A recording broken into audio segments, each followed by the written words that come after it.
طيب نتخيل كده مثلا انت بتشم ريحة الماكرول.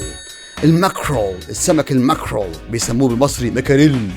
وريحته زفرة. فزميلك بيقول I don't like mackerel. هل ينفع اقول زيه ولا انفي زيه؟ انفي زيه. I don't like mackerel ايضا، مش تي، لا ايضا.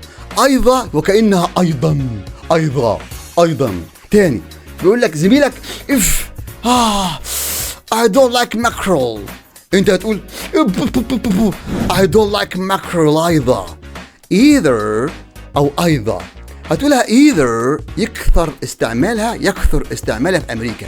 كلمة either اتنين صح، امريكا وبريطانيا، بس either في امريكا اكتر تسمعها كده، انما ايضا تسمعها اكتر في بريطانيا، معناها ايضا. يا ساب ده غشوها مننا، امال ايه؟